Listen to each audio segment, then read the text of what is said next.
All right, everybody, what's up? This is an unusual time for me to be here. And I'm once again getting over, I don't know, something. I don't know if it's allergies or what, but I had to clear my throat there. So, what's up, Kitab Podcast? You get 1,000 Lance Loot. Eric, you get 500. And Sortle VR Chat, you get 250.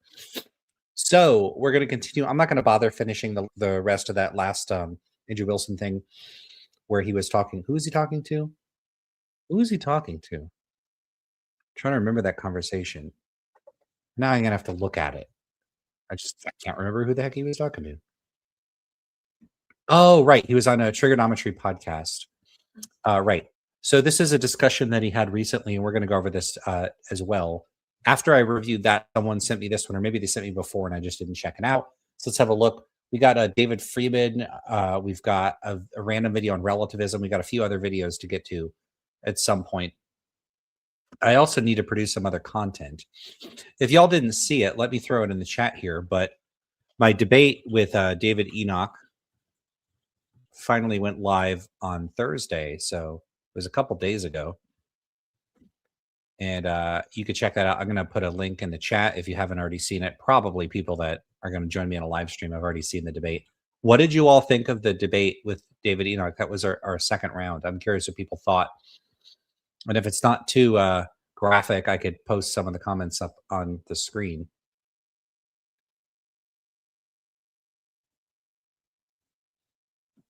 Let me know what you thought of that, and we'll get into this in a minute.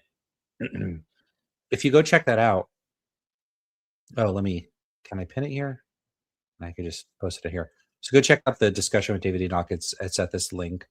You're not going to be able to follow that from seeing it on the screen, so I don't know what the point is. But, oh, right. I should go pin it. That'll make it easier to find it for people that join later. I'll do that.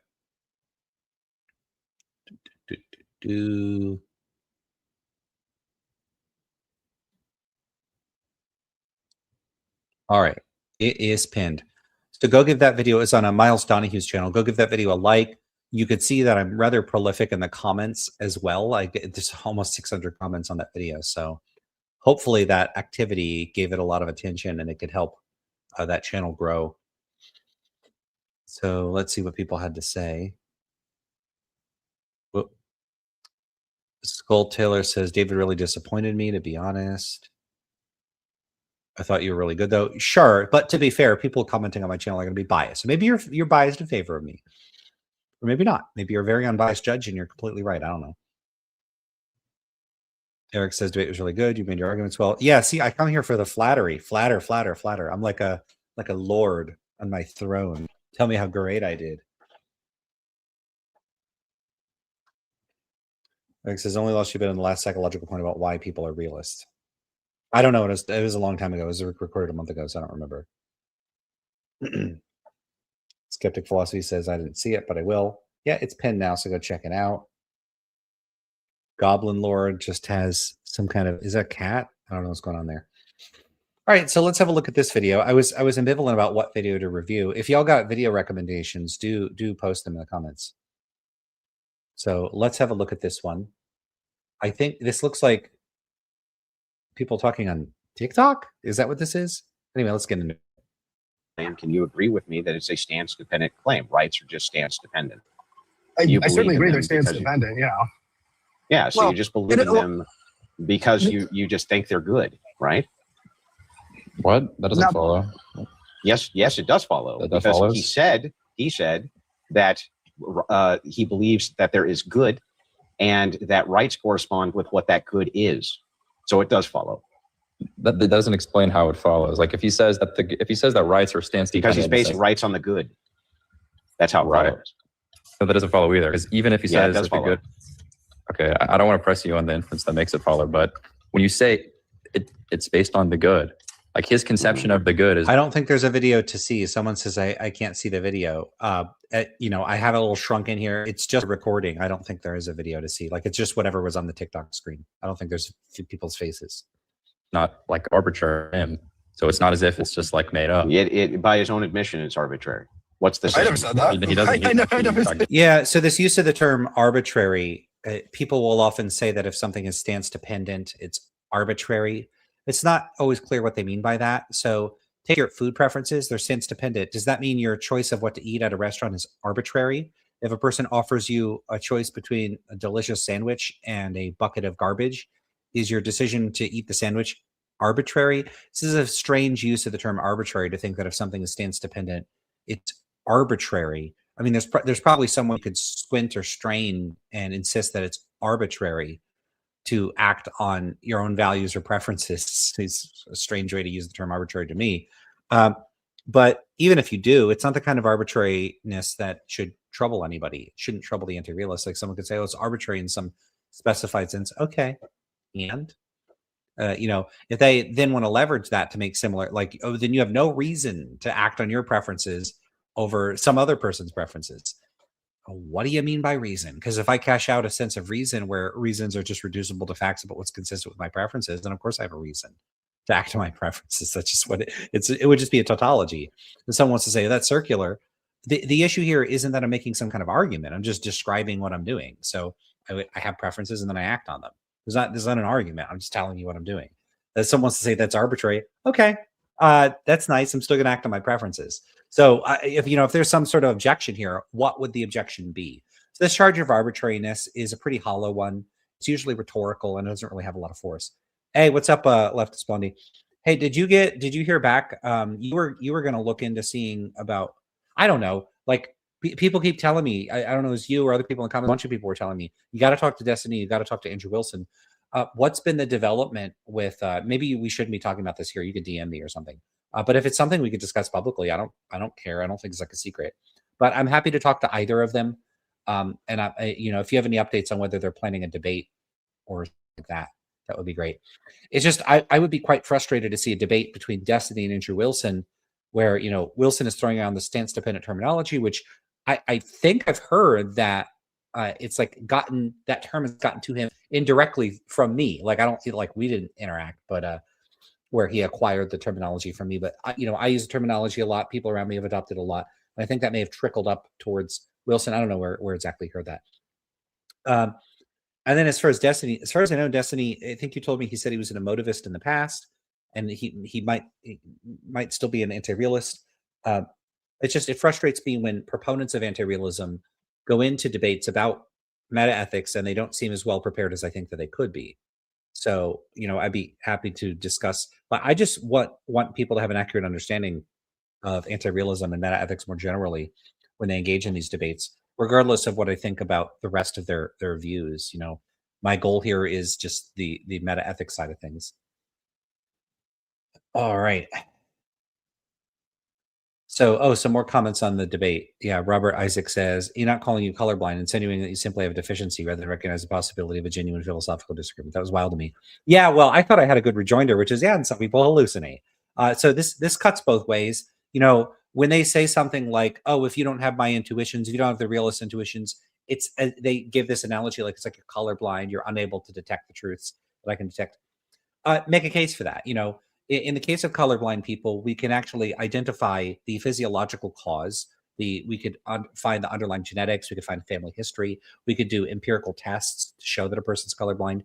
If Enoch or some other realist thinks that I have a demonstrable cognitive deficiency, prove it. I'll subject myself to any safe tests that they want. Like they want to put me in an MRI. They want to have me conduct some tests. If you want to make a comparison to to sense perception, put up or shut up, okay. So if you think I lack some quasi-sensory capacity, prove it, get the evidence for it. Cause that would be an empirical claim in any other respect. So this should be an empirical claim too. No, so let's test it. You operationalize what would show that I have a cognitive deficiency. And then let's test it. The realists are not going to do this because they don't have a test for this, because their claims are worse than false. They're so underdeveloped, they couldn't even operationalize them if they wanted to. It's worse than false. It's just so vague. And, analytic philosophy, precision. Their claims aren't precise so much of the time. I mean, I'm not saying analytic philosophers have never been precise, but a lot of it is really waffly, whiffy language that doesn't really say very much that's specific or clear at all. But in any case, this colorblind or cognitive deficiency stuff, realists hurl this around a lot. It's it's, you know, one, it's baseless. They never have any good arguments or evidence for thinking that this is true. But two, it's borderline a kind of insult. And I think it's the kind of insult that could fly under the radar because it's not insulting enough to be obviously obnoxious or rude, but it flies enough under the radar that you can kind of get a pass on it while still taking a swipe at the person. I don't particularly like that kind of move.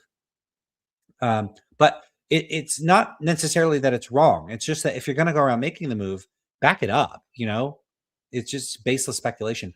Notice, by the way, that that's a psychological claim. So philosophers seem perfectly comfortable proposing psychological hypotheses when it suits them, but suddenly their claims aren't empirical or psychological when it doesn't suit them. So it's very convenient. I'm not saying Enoch in particular does that, but I've noticed realists that I've discussed matters with seem to play fast and loose with the empirical data. They'll appeal to it when it supports them and ignore it or insist on its irrelevance when it doesn't. No. The Predator says, Andrew uses arbitrary to minimize your position and try to win the argument through rhetorical manipulation and pressure. Yeah, well, I think a lot of people use the term arbitrary in that way. It has a kind of stank on it. And so if you can stank up someone's position, you can make it look unappealing to an unwitting audience. I don't know if he's doing that intentionally or not, but I certainly think that there's a rhetorical undertone to it. I don't think that's distinctive to Andrew. I think that professional philosophers employ similar language and strategies. John Answer says, I figured Destiny would agree with you. Well, Destiny might share the same or roughly the same position, but that doesn't mean that Destiny is equipped to handle the kinds of moves that critics of anti-realism will make. Aurora says, oh my goodness, if you debated Wilson, I'd pay to see that.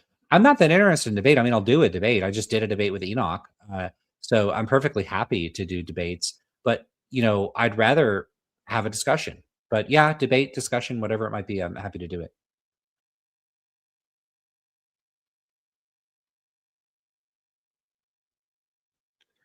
Yeah, Isander says, but if you're blind to the truth of objective morality, surely your moral standards would be widely distinct from theirs. One might think, you know, it's a very strange kind of blindness that has no apparent negative impact on how I do anything.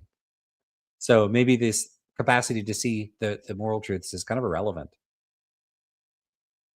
Yes, stank. You heard me. That's how I said it.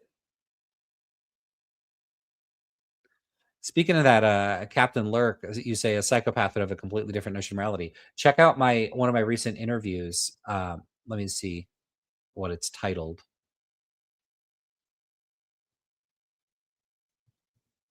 It wasn't a live stream. It was actually one of my rare recorded videos from a month ago. Is Psychopathy a Zombie Idea? With Rasmus Larson. So go check that out. I thought it was a great discussion. Not because of me, but because of him. He had a lot to say. Okay, let's keep going with this.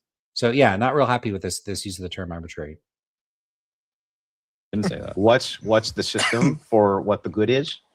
It's based on the facts of human nature and the requirement to flourish. Is that something that is stance dependent? No. Okay, how would you demonstrate this with something which is stance independent? Yeah, the same way we demonstrate the principles proper to the life of a flower by scientifically investigating the nature of flowers and what they're about. So I'm not going to be on board with what the people that Andrew is talking to are saying here, that we're going to be able to demonstrate this sort of thing. What their processes that sustain their life are. But using science is, again, the reason for using it is stance dependent. The reason for using it is stance dependent? Mm-hmm. Yes. Does that change the fact that the subject matter is in fact stance independent? It's not independent. It requires minds to interpret. You say, oof, big fail from Andrew here. So notice what Andrew says here. So Andrew is pivoting around a bit. A flower by scientifically investing for what the good is. It's based on the facts of human nature and the requirement to flourish. So the facts of human nature and the requirements to flourish. So there's going to be, you know, a set of descriptive facts about what sorts of conditions or criteria would be necessary for people to do well according to some descriptive considerations. Like whatever you operationalize as doing well, then there's going to be some descriptive fact of the matter about what would or wouldn't be consistent with promoting, you know, doing well in the operationalized sense. So in other words, if you say, look, by doing well, I mean this, like here's the goal.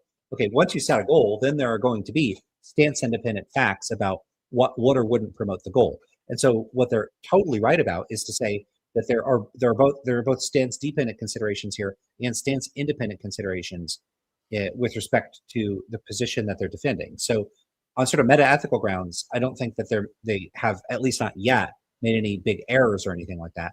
I'm just not going to ultimately endorse what I believe is like a Randian objectivist account of morality, like the normative moral account. I'm not going to endorse that. But what they're saying here so far sounds okay, metaethically speaking. Is that something that is stance dependent? No. So the answer in that case would be no. As I just said, there would be these sort of descriptive facts where once you stipulate whatever it is that constitutes well-being or the flourishing, whatever, then there are stance independent facts about what would or wouldn't promote that. So the answer would be no. They're right to say that here. Okay. How would you demonstrate this with something which is stance independent? Yeah, the same way we demonstrate. Yeah, so then that's a different question. So there's a difference between whether the facts in question are stance independent. Like if I said there's facts about the geographic features of Mars, right? It's stance, what those facts are, whether this particular feature or that particular, like Mons Olympus is on Mars. That fact is stance independently true. It doesn't depend on my stance. How I would determine that shifts over to like an epistemic question. Look what he said here. Is stance dependent? No. Okay. How would you demonstrate this? You see? With something which is stance independent. Yeah, the same way. How would you demonstrate this with something which is stance independent? So he shifted over to epistemology. So conventionally, when we're talking about the descriptive facts that they're talking about some sort of like metaphysical facts. And those would be stance independently true. And now he's asking, how would you demonstrate it stance independently? And I wish they would have flagged, whoa, you're shifting over to an epistemic question. So is he asking for an appeal to stance independent epistemic norms in order to demonstrate that the stance independent descriptive facts are in fact stance independent? Because they don't have to claim that there are stance independent epistemic normative facts in order to demonstrate, and then use those to demonstrate that there are stance independent descriptive facts. You see what I'm saying? So suppose I say it's a stance independent fact that Mons Olympus is on Mars. And then someone goes, oh, okay, so you think there are stance independent facts, but how would you demonstrate that that's such a fact, that is a stance independent fact with respect to the epistemic norms? I don't have to make that claim, and I wasn't making that claim when I said that the Mons Olympus is on Mars is a stance independently true claim. So there's a bit of a shift here, and I don't think anybody picked up on it. We demonstrate the principles proper to the life of a flower by scientifically investigating the nature of flowers and what their process is that sustain. Yeah, they just accepted the question and answered it, but I think that there was a little bit of a move here.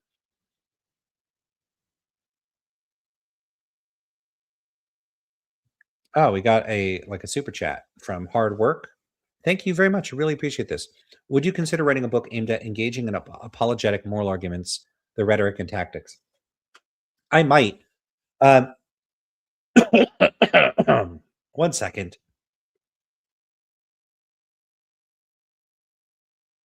I'd really like to write a book. I've been doing a lot of blogging. I might have mentioned I just got a paper published finally. And so I think the churn of papers is finally going to start to go. I didn't talk about this much, but I had a lot of burnout. There's a lot of rough stuff happened when I was finishing up the dissertation. Now, at this point, I think it's safe to say, I don't know if people have actually looked at my dissertation, but it took me a few years to finish it.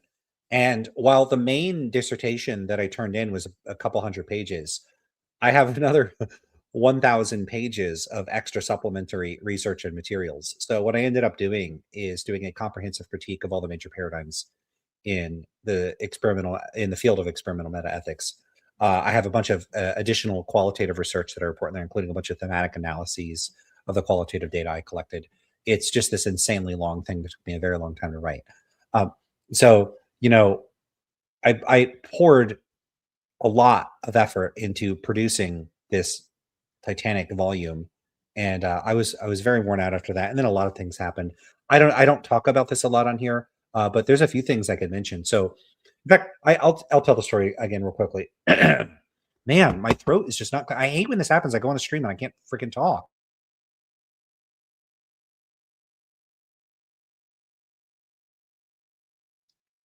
So, I'll do it super fast. Back in 2019, right at the start of when I was getting geared up to start my dissertation, I got scooped on the dissertation plan, meaning someone else had already done something that undermined the ability for me to do my original project. I had to pivot and start a new project. That really threw me for a loop. Then I developed extremely severe tinnitus. So I'd already had mild tinnitus in my right ear. So it'd be like maybe a 4 out of 10, 3 out of 10. And it's 4 out of 10. It was not great. But then it became 10 out of 10, maybe 11 out of 10 in both ears. And it was a freaking nightmare. I think I was on medical leave at some point dealing with all that crap. And then just a few months after that, when was that? Yeah, just 4 or 5 months later, my mom died. She'd been battling leukemia. It's complicated, but she died. And so I got hit with this, scooped on my thing, which is in retrospective, given the other shit that happened, wasn't that big of a deal. Horrible, debilitating tinnitus. And then my mom dies. And that sucked. That was bad. And that was right when I was supposed to be working on the dissertation. And it took me a while to recover from that. And my PhD ended up taking longer than I wanted. I eventually did the work and got through it. And that was just a few years ago now. Moved a couple times, switched jobs, started a blog, started a YouTube channel. And so I haven't been publishing at the rate I would have liked. And that's with respect to articles. But as far as books, the first book I would like to publish would be some sort of introductory text on metaethics, something that really introduces metaethics to a broader audience. And that includes a bit of experimental metaethics and maybe some stuff on moral psychology and anthropology and that sort of thing in there. I'd really like people to look at morality as a social and psychological phenomenon and not something that should be the sole or primary province of philosophy. That's really how I think about morality, and I think people should approach it in that lens. So that's what I'd like my first book to be. It might also just turn out that I'll take big portions of my dissertation and work that into some type of book as well. So that might be the first couple of books. So this suggestion here is a few books away, but I think it's important because the apologetics community has just been obsessed with this idea that you can't have objective morality without God for some time. And I find it exceptionally annoying. I mean, there's not a single biblical passage I've ever seen that clearly shows that Christianity is somehow committed to moral realism. I don't think they need it theologically. I don't think it has much practical weight. I don't think it has much theoretical weight. And of course, there's no particularly good arguments for moral realism. I think the case for moral realism is weaker than the case for theism. And so I think theists that insist on wedding themselves to moral realism are actually shackling theism to a position that actually manages to be less tenable than theism. So there's quite a bit to say there. If I did write a book like this, what I'd really like to do is have a co-author or have significant feedback or contributions from Christians or theists that are themselves anti-realists or moral skeptics or whatever. I've talked to David Paulman on the channel a few times. They would have a credibility that I wouldn't have. And part of the issue with engaging apologetics too is that I don't study apologetics or theology or philosophy of religion. And so I wouldn't be super well positioned to write specifically a book on apologetic moral arguments. I would need assistance from others. So I would bring a certain type of expertise to the table, but I would lack certain other kinds of expertise. As far as rhetoric and tactics, I could spot that pretty much anywhere. But the insights of a person associated with apologetics would be extremely helpful for that. And if you know of anybody, I don't know if David Paulman would want to co-author a book, but if somebody wants to get involved with me, or if you know of somebody that would be suitable for that, I'd be happy to discuss it with him. But that's quite a few years away. But yeah, thank you for that. All right. So I'll say more about the paper once everything goes through, like proofing and all that stuff. So we'll hold off on that. Predator says, "Can I ask what makes fact stance independent?" Well, I'm just talking about the view of the people in the video. So what makes them stance independent would depend on a person's particular account. If you're asking me, that's a little bit complicated. So there is a sense in which I think that certain kinds of facts are stance independent, and there's a sense in which I don't. So as a pragmatist, I think that there's an ineliminably perspectival component to all truth claims and our entire epistemic framework. And so there's at least some sense in which things are, in a certain sense, stance dependent. Everything would be stance independent on that view. But there's definitely an important distinction to be made between facts like whether your house is on fire, and facts like whether the cake tastes good or not. I don't get to just go, I prefer that my house is not on fire, so it's not. That's not going to work. You're going to get burned up. But I would prefer to have a strawberry cake over chocolate cake. Yeah, you're not making a mistake when you do that. Or if you're eating it and you go, this is good. That's not an issue. Your preferences can, in a certain sense, make it the case that it's good, or make your pronouncements about it true. Obviously there's descriptive facts here. I can't just like something because I would prefer to like it. It's that I can recognize that I like it, and then it would make my statements like, I like this, true, the fact that I like it. So that's the only sense in which I think things would be stance dependent in the relevant sense. But you see that distinction would persist even on a pragmatist account, even if the pragmatist ultimately thinks that perspectival considerations are relevant to all truth claims, including the ones that I would call stance independent. So for me, the distinctions would be cashed out in pragmatic terms, but they wouldn't have the deeper, robust metaphysical underpinnings that others would probably have in mind when they talk about certain things being stance independent. And then what they take that to mean and why they think that's the case is just going to vary from one view to another.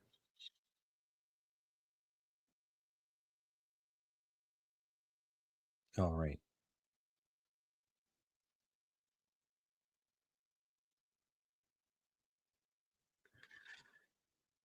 Base pragmatism by accident, I think you said everything is stance independent. Yeah, stance dependent.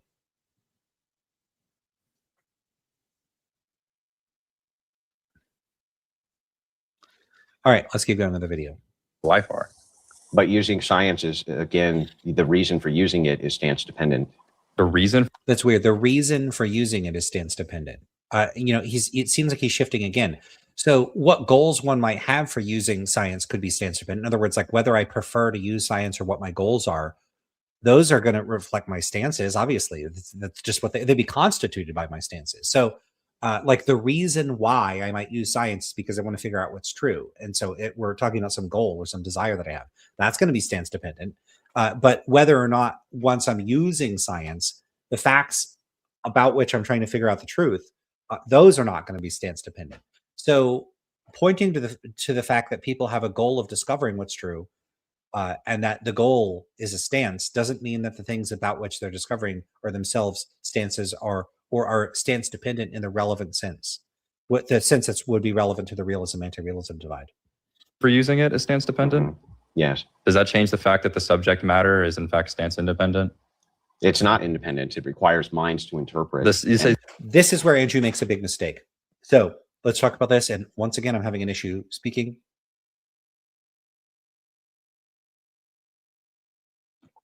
Notice what he said here. Let's take it back again. The reason for using it is stance dependent? Yes. Does that change the fact that the subject matter is in fact stance independent? It's not independent. It requires minds to interpret. See, he says it's not independent. It requires minds to interpret.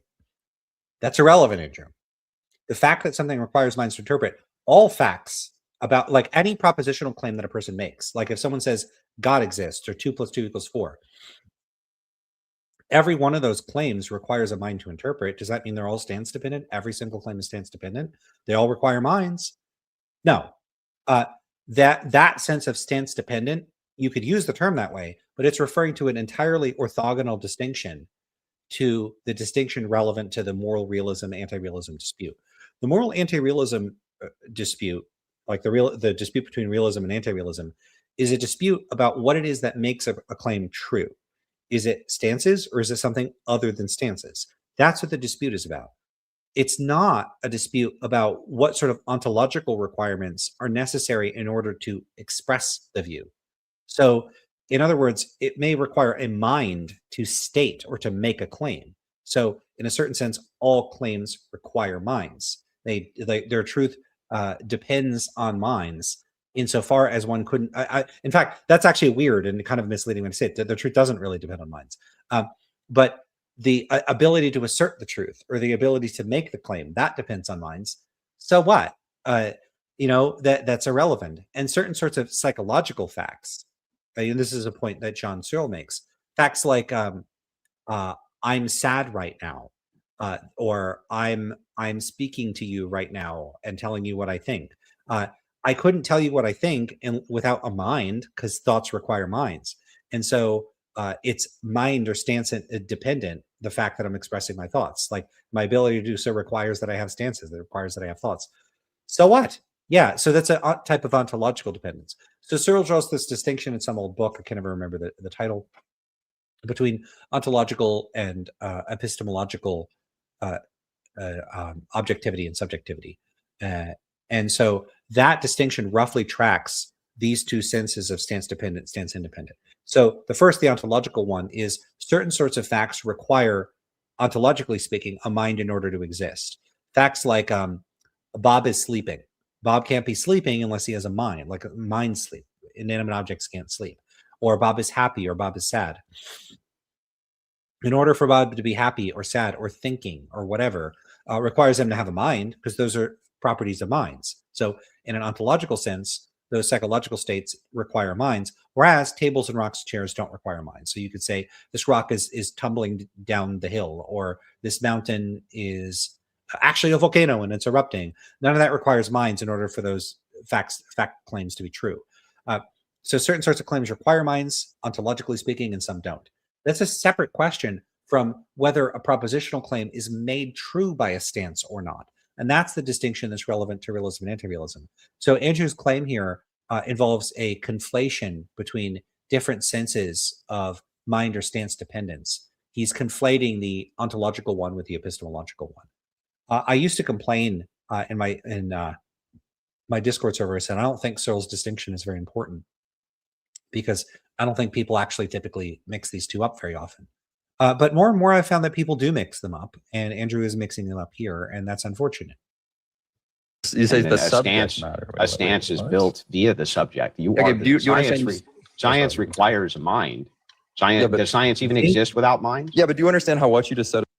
Science couldn't exist without minds. So does that mean that all the content of our scientific discoveries are stance dependent in the relevant sense? No. So like we've discovered, I don't know, the rings of Saturn.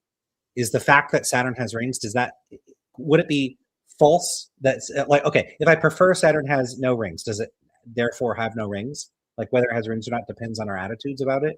No, obviously not. So it doesn't matter if doing science requires minds. It doesn't follow that the content of the factual claims we arrive at themselves are true or false, dependent on whether we prefer that they are true. So he's just mixed up here. It's profoundly unimportant, given that it's non-unique to every single discipline you could study. Oh, well, wait a second. You saying that what you say is meaningless has no meaning for an anti-realist. I didn't say that. Doesn't follow either. It's not as if anti-realists are anti-meaning. That's right. Yeah, it's not as if anti-realists are anti-meaning. So they're correct about that. And Andrew, once again, is making a mistake here. Nothing about anti-realism, moral anti-realism, commits you to, or even normative anti-realism, nothing about those positions commits you to the view that things don't have meaning. What's the meaning? I just told you facts. I just told you that the moral facts that are taken up in this worldview are the facts about the requirements to flourish as a human being. But the reason the view is stance dependent is in fact because as an agent, right, you are the thing that's being studied. And in fact, the motivation to adopt a given view turns on you and the fact that you stand in relation to the facts as a human being. So I see. So then it is the case that anything that we would be arguing about is going to be dependent upon our stance. In the sense that the propositions are made true by your stance? You see, in the sense that the propositions are made true by your stance. They know the distinction, and they're very clear about it. Did you notice how they use the exact same terminology I did? Bingo, good job there. Good job. They are aware of the important distinction that like the Searle distinction, and Andrew apparently is not. Well, that any normative claim that we make are going to require our stance. It's gonna relate back to your nature, but that's not as if it's like an arbitrary thing. Like that's ontological. How would it relate back to our nature? Because what do you mean? Yeah, exactly. Because if you're making a moral Andrew is really shifting around a lot here. He keeps pivoting to a different point or a different question. He's not staying on target. He's just shifting targets a lot, and that's very frustrating. I think many people would get thrown off by that and end up finding themselves in a ditch. They'd end up confused. They'd end up slipping in the conversation, and that would give him an in to start criticizing them for the mistake that they made. So far, they're not making those mistakes. Like, I don't agree with the substantive moral position that they're taking. I don't have to. They're doing quite well here, at least so far. They're doing better than I think I might be doing. So, I mean, yeah, good job. Judgment about something being good or bad. On Eduardo's view, as an anti-realist, it's about, good and bad are relationships that things have to you and your life and the requirements to live. So, like, of course, it references back to you. So it's dependent upon his stance and his nature, which is not up to his stance. It's dependent on his stance and his nature, which is not up to his stance. Makes perfect sense. I don't have an issue with that at all. This person says we love divinity. I don't know who these people are. I didn't check who they are, so I don't actually know who I'm listening to. Do I know this person? It's entirely possible I know who they are. I don't keep a lot of track. Okay. Yeah, as far as the pivoting around, Pop says it's because he's floundering and doesn't really understand the subject. That's my diagnosis. I think Andrew is a bit out of his depth here and is searching for some way to get a handle on the conversation. And it's so far it has not been successful. Oh, well, so somebody says divinity is the objectivist. I figured that. That name is very familiar. So I've probably encountered this person before.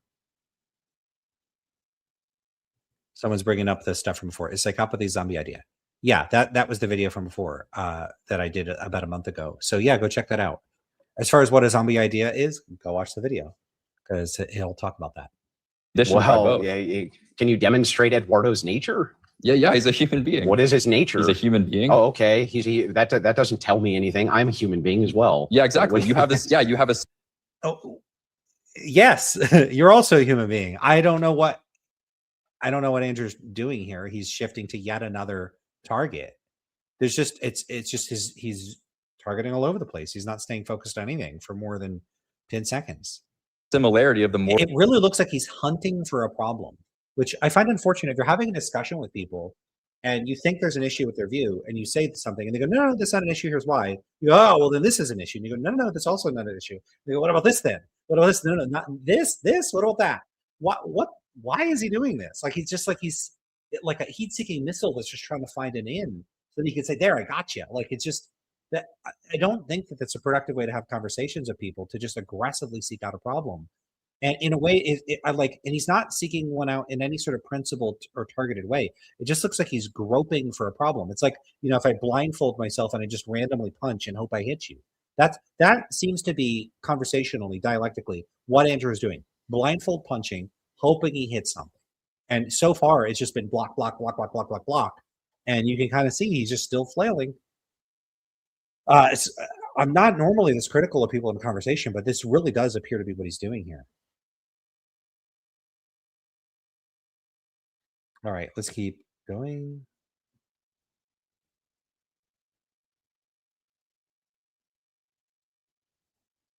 Yeah, I mean, this is this type of apologetics is throwing things at a wall until it's 6. I don't know that Andrew's doing apologetics here. I don't know what his goals are, or whether he would conceive of himself or would be regarded by others as engaged in apologetics in this context or in others.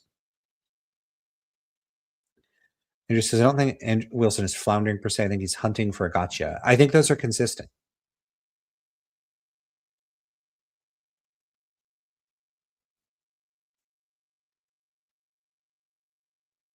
Oh, this is an interesting question. Robert Isaac says, from a pragmatist lens, where all claims are understood as perspectively and situated, what, if any, metaphysical language do you think is still appropriate when discussing the truth claims of science?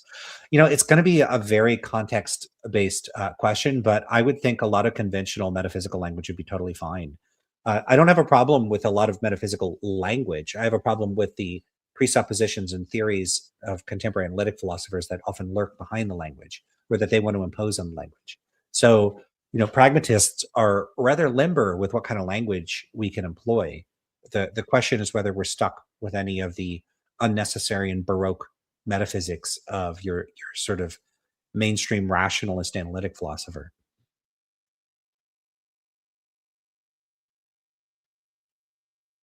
All right, let's keep going. Requirements to live your life. You have, that's the part you haven't demonstrated. What's the similarity of this? Hang on. Okay, how is this a requirement? How is it a requirement? Wait, how is what a requirement? How is it a requirement that we need normative claims to live our life at all? Because what it consists of being a human being, like the method in which human beings survive is by adopting systems of ideas and then implementing them into their action. That's how human beings survive. And the ideas that you implement are in fact those normative beliefs. That is why morality is a practical. Well, you're granting yourself an awful lot here. First, you need to demonstrate that we need any of these systems to survive. Go ahead. Yeah, so I mean, that's pretty obviously inductive, because if you take all of human history as the data sample, and then you say, how is it that human beings were able to survive? Each and every single time they did something that sustained their life, they applied their mind to reality, utilizing a system of ideas. Wait, hang on. I just want to make sure I got this right. So you're now making a claim that because humans do that, they should do that? I'm not simply saying that. You asked me, what's the argument that the method of human? I'm asking you right now. Are you saying that because do you want to move points? Do that? Are you saying humans should do that? I could say that. That's not the claim I just made. I do think that, but I'm asking you. I'm asking. Do you know? I'm asking you a question. This is a new point. Yeah, this is a new point. I do think it is the case. Yeah, I do think it is the case that human beings. I'm asking you. Yeah, don't ask me a question before you answer my question. It's just tangential. I do think it is the case that human beings, and Eduardo thinks this too, that human beings should live in a productive, rational manner. We both think that, yes. No. Well, okay, so they ought to do that. Mm-hmm. Is that a moral fact? It is a moral fact, but it's not a stance-independent moral fact. Well, how would it not be a stance-dependent moral fact? It is a stance-dependent moral fact. It stands. Then how? So what makes it? So then it's not a fact at all. What are you talking about? What, Andrew? What the hell? So they say it's a stance-dependent fact, and he goes, then it's not a fact at all? What? That doesn't follow. Okay, here's the kind of thing that's a stance-dependent fact. So I just had a strawberry mochi ice cream for dessert after dinner, right? So I just had one of those. I like those. The fact that I like them makes this statement true. Strawberry mochi ice cream is good. Like when I say that, there's an implicit indexical, so I'm referencing myself. I'm saying something like, I like strawberry mochi ice cream. So I like it. And the fact that I like it is what makes the statement I like it true. It's stance dependent. That doesn't make it not true, or doesn't mean there's no facts about what I like. That's absurd. So the fact that certain sorts of facts are stance dependent is not really something that should be any serious matter of controversy for anybody. And yet you do get people that will say that if moral facts are stance dependent, then they're not true, or there's no more truth of the matter. This is nonsense. It's pretty much false by definition. The stance dependent position is that certain sorts of propositions, in other words, statements that are capable of being true or false, are made true by stances. And then it will just be trivially true that those stances will in certain cases obtain. So it's just obviously true that I do it. Like, you could think I'm lying about the particular thing that I like, but I'm going to like at least one thing in the world. And then if I say I like that thing, then the statement is true. Now I do in fact like strawberry ice cream. And so it's true that if I say strawberry ice cream is good, or I like strawberry ice cream, those statements are true and they're made true by my stances. So there's at least one stance dependent truth in the world. And it is in fact a fact. It's not just not a fact because it depends on a stance. So this is a nonsense remark that Andrew is making, that if a proposition, if a person holds that the truth of certain propositions is made true by stances, and then they hold that there are certain facts that in fact depend on stances, that there are no facts then of the relevant kind because they depend on stances. That doesn't follow at all. That doesn't make any sense. It'd be a bit like if I said certain events only happen on Sunday, and someone goes, oh, so then the events don't happen at all. No, they do happen because there are fucking Sundays. So what kind of nonsense? It's just a weird non sequitur. It doesn't make any sense. No, it's just a stance. For example, what makes it a for fact? example, is it a fact that you? It's just a stance. What is it that makes it a fact? The propositional claim that turns on the stance is the fact in question. So a propositional claim like I like strawberry ice cream, that claim is true. It's a fact that I like strawberry ice cream. What makes it true? My preferences. There's nothing controversial about that.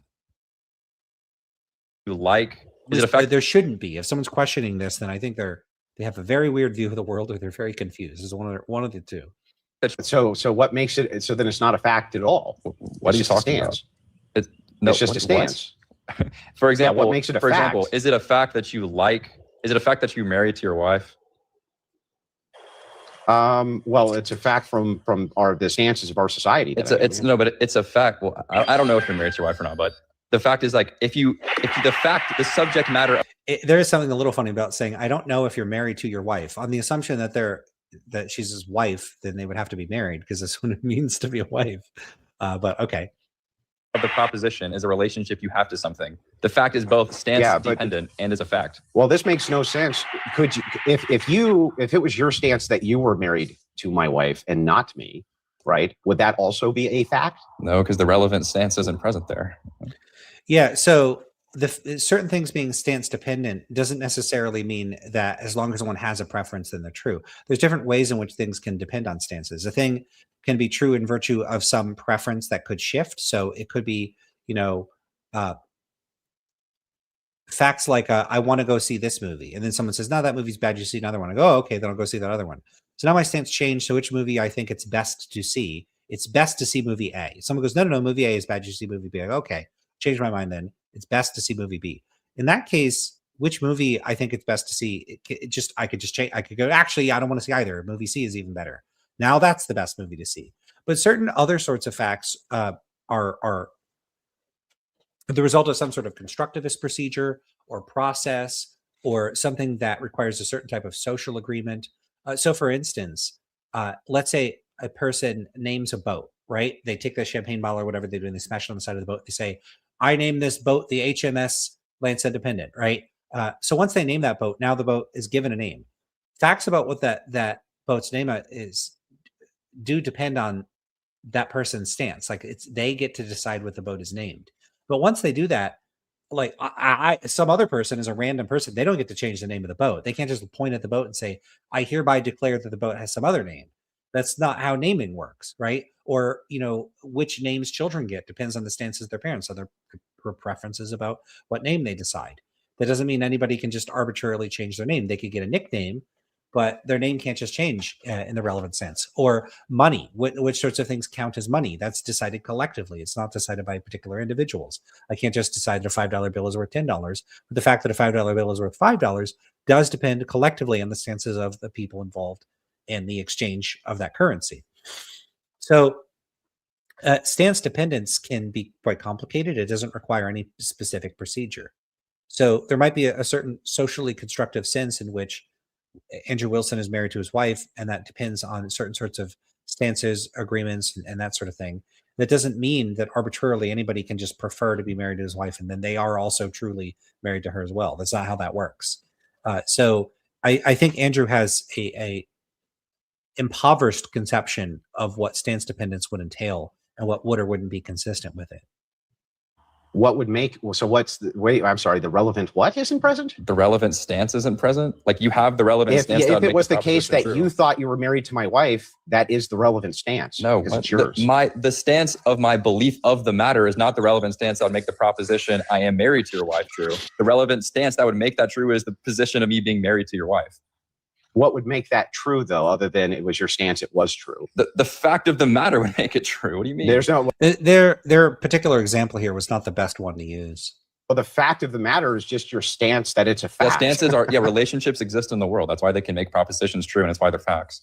Yeah, but it's all based on your stances. Oh, yeah, for example, I'm taller than you. That's a relationship I have to you. So it's in fact a stance-dependent proposition. It depends. Okay, it's relative, right? What? But that doesn't make it less of a fact. That doesn't make it less of a fact. You say you're taller than me. What is tall? It's a comparison in terms of extension. Yeah. Is there an exact inch ratio for what makes a person tall or short? No, it's ordinal.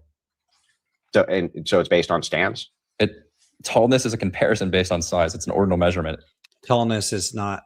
It's not whether something's taller than something else is not stance dependent. It is relative, but it's not stance dependent. In fact, it's a great example of something being a relational or relative fact without it being stance dependent.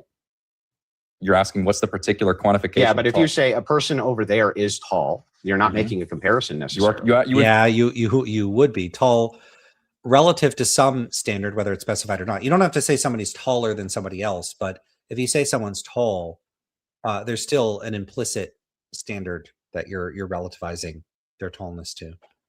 Tallness is a sort of inherently relational notion. This is strange for Andrew to go this route. In fact, or compare them to the average person. Yeah, that's probably what you're doing. Maybe, but maybe not. Okay, that is in So fact. you might be doing that, but if you're not doing that, then you're just comparing them to some other standard. You can't just, there's not just like intrinsic tallness independent of some standard or reference. That would make no sense. What the meaning of the term tall is, it's a comparison.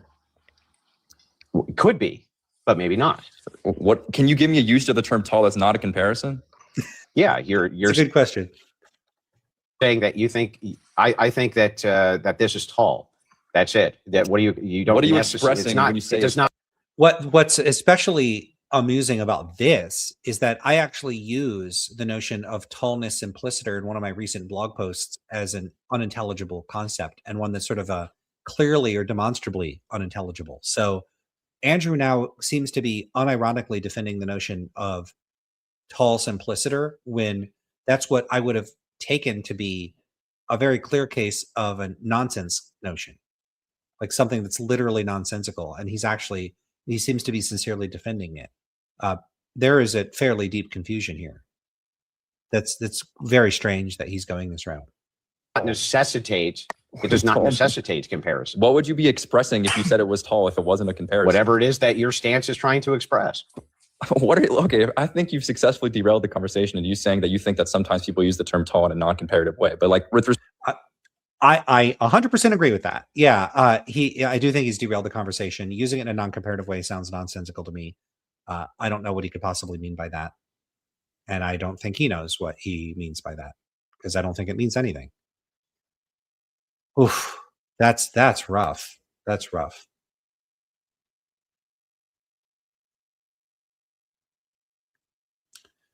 Joshua Miller says, no, that is not sense-dependent position. If you're a moral relativist, then all things are moral. That does not follow for moral relativism, that all things are moral.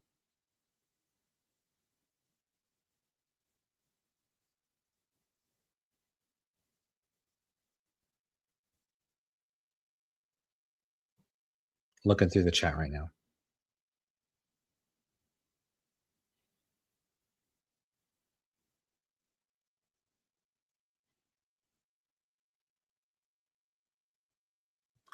This is an interesting one. CM says, hey, Lance, would you be better described as an a-realist instead of an anti-realist? Do you actually like falsify a realist view, or do you just not think it has been conveyed clearly? Depends on the anti-realist view, or sorry, the realist view.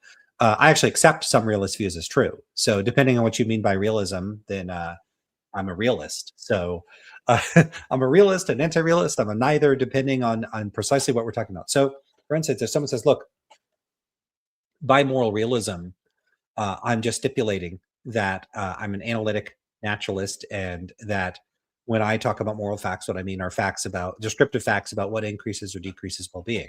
Well, I think there's facts about what increases or decreases well-being. So then there are moral facts of the relevant kind. So I'm a realist. I think now you can see if you're not compelled by that, then you have the same reaction I do, which is not to say that that's false, but that that's trivial, because it's not false. Someone could say, look, I'm going to use these words to mean this. I'm going to stipulate what I mean. And then you could get a realism out of that. But it's not a very interesting position. Now, I don't know if too many realists that are naturalists that endorse that kind of crude, brute, stipulative naturalist, analytic naturalism. They're typically going to be synthetic naturalists, and they're going to endorse some view like Cornell realism or something like that. So they're going to have more going for the position than that. But you could have that position, and then there would be a trivial sense in which I'm a realist. So there's a realist. Why would I call myself an a-realist instead of an anti-realist? You ask, do you actually falsify realist views? Falsify is a term that has a specific meaning in the context of scientific theories. I don't think it's really applicable to realist views typically. Maybe some naturalist realist views, synthetic naturalist realist views could be falsified in a certain sense. Yeah, I think that could be. But generally speaking, falsification wouldn't be an appropriate term to apply, especially to non-naturalist realism. So what I tend to say is that all moral realist positions are trivial, false, or unintelligible. It's going to be one of the three.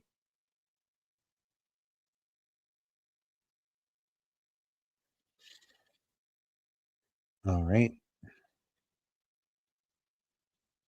Yeah, I mean, Josh says if morals are subjective, then all things are moral. Just that doesn't follow. And you you got to go check out stuff on what people say about these positions, because that's just not true.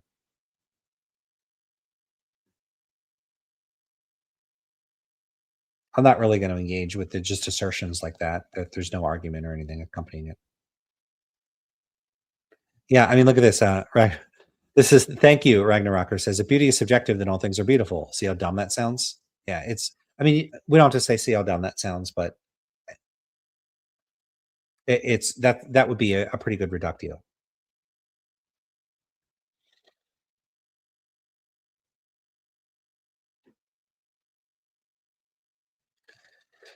Ethan says, although you're right about tallness being a relative idea, it takes a second to get why, because we're so used to using it. Almost absolutely. I agree with that. I think people do use it with a sort of implicit, like it's pretty easy to say that NBA players tend to be tall and, 5 foot tall people tend to be short. Right, but relative to what? It's hard to specify what that would be.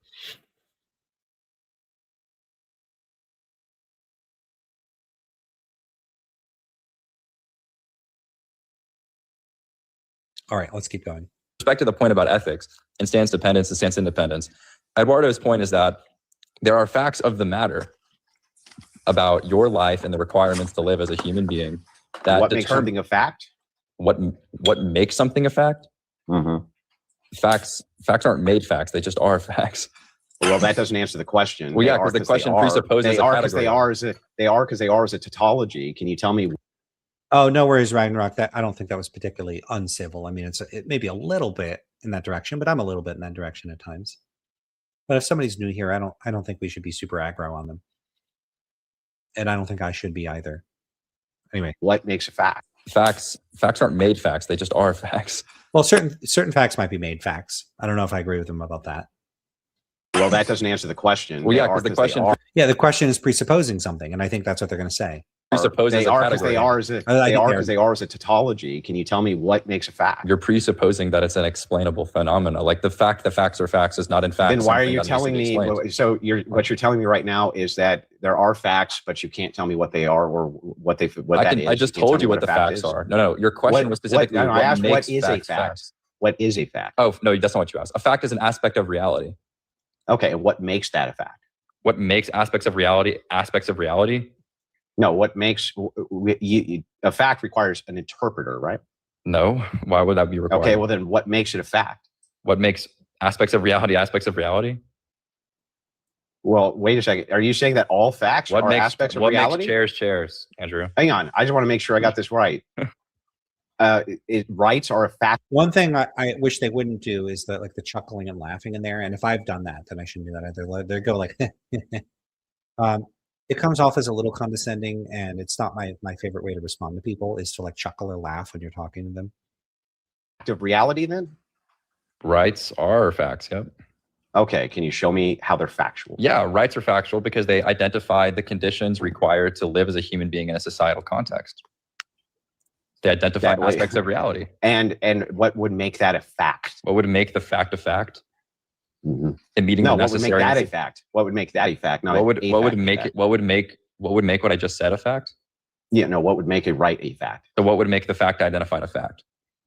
Mm-hmm. Yeah, what would make what would make it a fact? This presupposes that facts are made facts. So they just exist. Yeah, facts just are facts. Facts are a brute, right? Facts are hold on one second, Andrew. Facts are ground zero. Yeah, Robert Isaac says Andrew laughs at everyone he debates. It's hard to listen to him. Yeah, I don't like when he does that. He'll laugh at people, he mocks people. I don't think it's a good way to engage with people. I think he has a particular objective in a lot of those cases, and it's not one I endorse or share. And look, I laughed a little bit when I said that. So yeah, people could dial back the laughing in certain contexts, but yeah, just because they're doing something that I'm criticizing a little bit on the other side doesn't mean I think Andrew doesn't do that and isn't blameworthy for doing it in other contexts. Liberty Prime says, Liberty Prime, is that from Fallout? Anyway, what is your take on what constitutes a reason to act? For example, if something is necessary to meet your goal, that means you have reason to do it, which means you ought to do it. I have a whole couple essays on this on my blog. If you leave a comment in the comment section, I'll link you to the blog. I don't feel like digging it up now, but why reinvent the wheel by addressing it here? But very roughly, I think normative claims, reason act. So I take reason language to be reducible to certain sorts of means end descriptive relations, like the fact that something would be conducive to your goal. You could say it's a reason to perform it, but that just means it would promote the goal or it would be consistent with the goal. So these reason claims are all reducible to certain sorts of descriptive claims about the consistency between certain goals and means of acting in accord with those goals. So that's my view of reasons. You could call it sort of like subhuman, or it's like even it goes further than a Humean account. I don't construe reasons in terms of hypothetical imperatives. I literally think there are no reasons. I think there's reason talk, but that reason talk is cashed out in non-normative terms. So this is part of what's important behind my rejection of irreducible normativity. So I hope that gives you at least some sense of the position. I feel the tiredness creeping up on me as we're talking.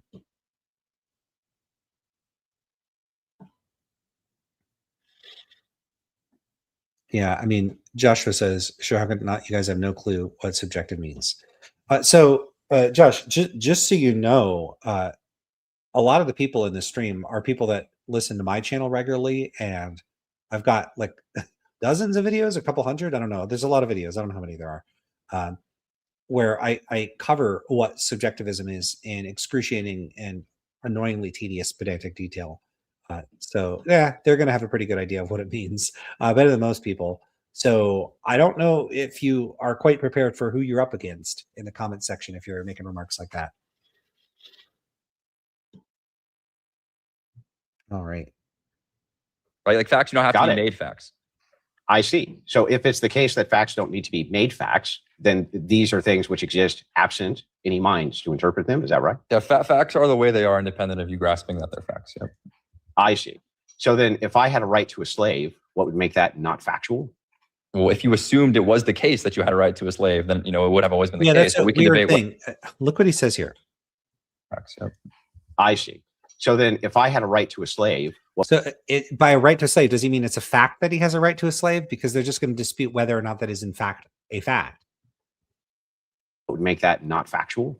That doesn't make a lot of sense. So does he mean if it were factually the case that I had a right to have a slave, what would make it not factual? Well, I mean, it's like saying if this was true, what would make it false?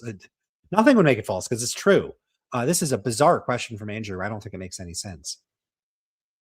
Well, if you assumed it was the case that you had a right to a slave, then, it would have always been the case. But we can debate whether or not the proposition is true, albeit whether it corresponds to the facts. Because the assertion... giving the same sort of answer I would. I wish they would have pointed out the same issue I had. But they're still giving a pretty good answer here. That you have a right to a slave. The debate is over whether or not you are identifying a fact or you're not. Like, that's what the conversation's over. So just the assertion that you have a right to own a slave does not make it a fact. So then asserting that you have a right to healthcare, housing, and food does not make that a fact either. Yeah, I agree. We're not liberals. Great. So then can you tell me real quick? Of course, they're not going to I mean, that's a weird set of claims for Andrew to make if the person is like a Randian or something. But also, of course, they're not going to think if you assert that something is like a right, that it's a right. That's weird. Why would they think that? Where this right. It's a weird thing for Andrew to say, given what they said earlier about what they think makes it the case that things are morally right or wrong, because nothing that they said would even hint at them endorsing that view on normative grounds. So I don't know where he's getting that from. Maybe there's an earlier part, because it looks like we stepped in this conversation partway through. So maybe they said something earlier where that would make sense. So we have the benefit of the doubt on that. Right comes from for housing and food. We don't believe in a right for housing and food. Okay, that's what the entirety of the conversation was. No, yeah, he said it's the entirety of the conversation was. So there's some background context I'm missing here. So sorry about that if I was criticizing them for not making sense. I'm just missing context. Rights. Yeah, the idea was about rights themselves. Yeah, rights themselves are social, they're moral principles which sanction and define your freedom of action in a social context. That's so what why don't I have? So then, tell me something. Why don't we collectively have a right to take shit from other people? Because it violates the requirements of living your life in a society with other people. Oh, no. We as a society have decided to take shit from another society deciding something doesn't change the fact that it's incompatible with the requirements of a flourishing society of cooperation. How would it be? How were Vikings not a flourishing society? because they pillaged and disrespected the rights of individuals. That didn't seem to stop their society from flourishing. No, they in fact limited themselves as flourishing because they could have expanded their society and been more productive and achieved more. They did expand. Yeah, I'm going to take issues with both sides here. So, I mean, a society can flourish relative to one state of affairs, but not flourish relative to some ideal state of affairs. But if you're looking at a society and its members are wealthy and happy, and they're wealthy and happy over the span of centuries, it's a little weird to say that they're not flourishing because they're exploiting other people. And if they hadn't exploited those people and they traded with them instead, they'd be even better off. Okay, that's consistent with them also currently flourishing, even though they're raiding and pillaging. So I don't really think that they're offering a great defense of the point Andrew is making here, but I don't know that that does much to undermine anything ultimately that they're saying, or at least I don't think Andrew's saying anything that threatens their metaethical position here. I'll put it that way. And their society, they expanded their society into other continents. They could have expanded. But they could have expanded the people in their society, the amount of producers in their society, the amount of people that are cooperating. It's the same reason why increasing the supply of the supply of people. They did that through slavery. Market is good. They did that through slavery. Yeah, but in fact, slaves are more productive when they're able to think and apply their ideas in the same way Vikings are. They were allowed to do that in Viking society. Which is why exactly if Vikings were slaves, they would not have been as good as they were. They were in fact only as successful as they were. Yeah, I'm not buying a lot of what they're saying in defense against Andrew here, and I'm not sure how interested I am in this because they're pivoting away from metaethics. Were insofar as they were free, which is the exact same reason why societies are better when people are free, because slavery limits the potential of individuals, which limits but they were free to go raid other societies. Right, but you said that still has the same problem I just identified. No, it doesn't. They seem like they're flourishing fine. It seems to you that if you enslave somebody, they're just as productive and just as capable of promoting the society they're a part of? Yeah, I'm not really interested in this part of the discussion. If anybody's watched all of this, they're only 13 minutes in. It goes for an hour. Is there more metaethics here? Because I don't want to sit through all of this if there's not.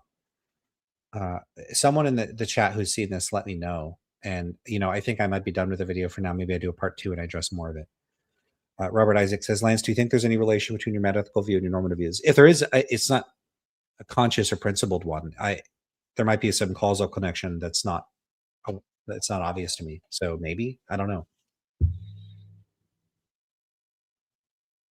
Sorry if that's not a great answer. I just don't know. I don't have introspective access to whether or not there is a connection or not. All right. Yeah. Not sure what else there is to get out of this. So let's take it out of here. Maybe check the transcript and see if they make more references to Stan's Defense. Wow. 3,219 comments. 43,000 views. And the channel it's on, Eduardo, has 384 subscribers. So 43,000 views. You probably grow your channel quite a bit if you have a discussion with Andrew Wilson. I'll give them a subscribe and a like for posting the video, even though I don't think I agree with anybody in the video. That's okay. Where's the transcript? Here's the transcript. So we're at 13 minutes. Let's see if the conversation continues at any point after that 13-minute mark. I'm checking it now. Wow. Does the word stance get used a lot here?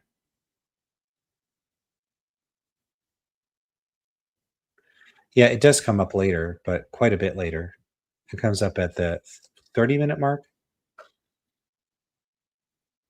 Doesn't look like it's super relevant there. And then at the 51-minute mark. Well, let's have a look at that. Let's take it back. You can see it here. Yeah, I'm granting is it the case that what are you it's granting? just your stance that it's immoral? What are you granting? I'm asking you a question. But you said you granted something. What did you grant? Did you grant that it was immoral? Yeah, I'm just granting from your worldview it is. Oh, so granting it's immoral. What was the question then? From your worldview. Okay, assuming it's immoral, what was the question about it? Yeah, so we're granting your worldview this thing immoral, right? Okay, yeah, this thing's immoral. My follow-up question is that just dependent on your stance? It's not just dependent on my stance. What else is it dependent on? The facts of human nature. And are those just repeating the same stuff as before? do those require a stance as well? Facts? No, the facts of human nature are not an attitude or stance I have. So what makes them factual? What makes the facts facts? I think we went they're just revisiting the same stuff. through that. Facts don't have to be made facts, Andrew. We already talked about this. Yeah, Well, I mean, even that's weird. tautology. That's not. Yeah, so I think that's about it for this particular video. I don't think that was a particularly good showing from Andrew. So I have it in me for maybe another 15 or 20 minutes. I'm pretty tired. Do y'all got questions for me, or should I put another video in here? What should I do? There's another discussion Andrew had with Danny from back in the day, and Danny's been a guest on the channel several times, and Danny's a good friend of mine. So maybe we should have a look at that, or should we do something else? What do you think? I need to hear from you, chat. Say stuff. Yeah, 52 of you here. Somebody could tell me what you want me to do. I'm looking at the videos here. Determinism versus free will, Jordan Peterson. Not sure I could get through that. Yeah, let's watch the Danny thing. All right, let's do it. Let's see if I can find it. Oh, wow. 30 minutes. I thought it was shorter than that. All right. I don't even know what this is. I can't remember what this is about.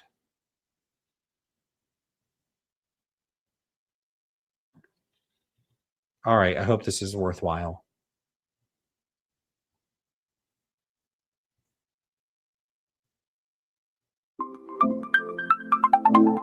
Oh, is this on Danny's channel? Oh, it is. Hello, Danny. Can you hear me? I can hear you. Yeah. What's going on? Just living the dream. How are you? That's good to hear. I heard you earlier say that when you say secular, I'm presuming like people that don't believe in God or something like that, that those people couldn't have ought claims. Okay, it is metaethics. Good. Eli says, I find this orthobro thing on grounding odd. They ask what grounds things like logic without specifying what they even find problematic. Yeah, I find it very odd too. People just throw that term grounding out there. It's a rather obscure notion in philosophy, and there, maybe there's something to be wrung out of the notion, but I see it get tossed around a lot in contexts where it's just obscure what they're even talking about, and it's unclear what they're expecting people to say or to do in response. But yeah, I do think that that's an issue. We'll see if that comes up here or elsewhere. But if you know of a good video, Eli, with grounding type discussion, then feel free to send it to me. You could email it to me. You could post it in the comments here or whatever. And I'll have a look. It might be something worth reviewing if you want me to cover that content, especially if you're throwing money at me. I'm happy to definitely give it an extra look. And it's really appreciated. So let me leave this up here for a bit. All right. Lots of people talking to each other in the chat. And no, I'm not talking about Piers Morgan nor Jay Dyer. That discussion was a mess, but let's see this one. I've seen this before. I can't remember exactly what they talk about. I just remember that I think Danny did quite well here. I was wondering what the argument was for. Well, you can Turn it over. Good to hear.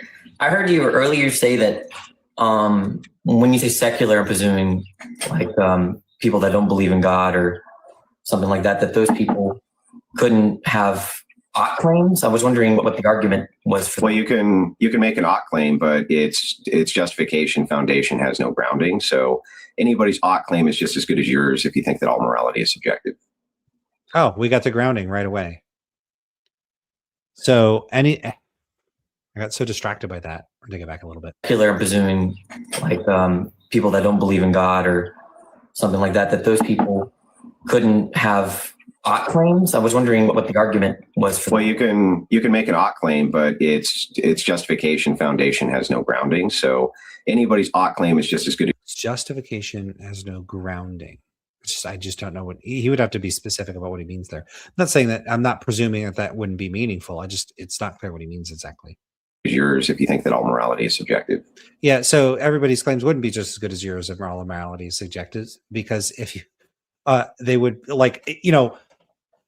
is everybody's taste preferences just as good as yours if all taste is preference? Well, if all taste is matter of preference, in a certain sense, yeah. Like there's nobody's taste is privileged over any others, but there's no sense in which that would mean that like you have no business acting on your taste preferences rather than somebody else's. So if I have subjective moral standards, my moral standards are the only good ones. Everyone who disagrees has bad moral standards, bad relative to my preferences and standards. Mine are good relative to my preferences and standards. Once you shift towards judging things as good or bad in a relativistic sense, it doesn't make sense to then say everything is like equally good or equally bad in some non-relative sense. No, there's no determinate fact of the matter about whether things are good or bad in some non-relative sense on such a view, because nothing is good or bad in the relevant sense. It's an empty set. Nothing is good or bad in that respect. So you could say things are neither better nor worse in a non-relative sense if you're a relativist. But look at how trivially true that is. It's like saying if you're an atheist, well, that's ridiculous because then nothing is approved of or disapproved of by God, where everything is equally approved of by God if you're an atheist. There's a sense in which that would be false, which would be the sense in which God exists to approve of things. And then there's a sense in which would be trivially true, which is that the sense in which everything's equally approved by God is that it's not approved by God. So nothing is approved by God because God doesn't exist. It's a bit misleading and a bit trivial what Andrew is saying here. Nothing can be grounded or justified or better in some non-relative sense if you think everything is relative in the relevant domain, obviously. Okay, what's the argument that let's say atheists can't be moral realist? You can claim that you're a moral realist, but you need to give me a stance independent reason for how you're a moral realist that actually makes sense and is grounded. That's weird. Why would you have to give a stance independent reason for why you're a moral realist to be a moral realist? Does that follow? What kind of stance independent reason? Is it a moral reason or a non-moral reason? What does it even mean? No, but you're making the claim that there can't be such a foundation on atheism. What's the argument for that? I just told you, secularists that have a subjective moral foundation. So if anybody... What he just said was not an argument. He made a claim. He didn't make an argument. He makes an ought claim who's a secularist. They're only appealing to themselves. What makes your ought claim better than theirs? Well, first of all, that's just another claim that atheists... There's a claim and a question. Claims and questions are not arguments. Arguments are a set of premises that are used to support a conclusion. I didn't hear that from Andrew. So when Danny says, what's the argument? And Andrew says, I already gave one. No, he didn't. Secularists are committed to subjectivism. I want the contradiction with the atheist worldview and a non-subjectivist moral framework. You can't. Yeah. So this is a reasonable request. Danny's saying, if you think A and B are it's impossible, show me what would be the contradiction of asserting both. And it's a completely reasonable request. And let's see what Andrew has to say. Can't be a non-subjectivist if you don't have something to appeal to. So he's just saying, but you can't have it. So someone says, it's like, this is the conversation so far. Andrew says, if A, then not B, or A is inconsistent with B, right? You can't have both. And then Danny says, okay, what's the argument? And he goes, well, you can't have both. And Danny goes, yeah, but what's the argument? He goes, you can't have both. He just keeps reasserting the position and he's not actually arguing for it. It appears as though Andrew does not understand what an argument is. That's another claim. That's just not an argument. Giles says, Andrew means that the realist standard is universal. It cannot be judged better. Well, I mean, if the claim it doesn't make a lot of sense, right? If someone says, unless something is objectively true, you can't, unless there are objective moral truths, you can't judge anything as objectively better or worse. That's trivially true. Of course, that's true. But when a relativist or subjectivist says that one moral standard is better than another, they're not saying it's better in a non-relative sense. They're saying it's better in a relative sense. And relativists are certainly entitled to think that certain things are better relative to a standard. That's the whole fucking point of the position. So to say that they couldn't do that wouldn't make any damn sense. So relativists are just not obliged to think that things can only be better or worse if they're better or worse in a non-relative sense. That is precisely one of the matters under dispute. Obviously, they're not going to grant that. It's just bizarre to make claims like that.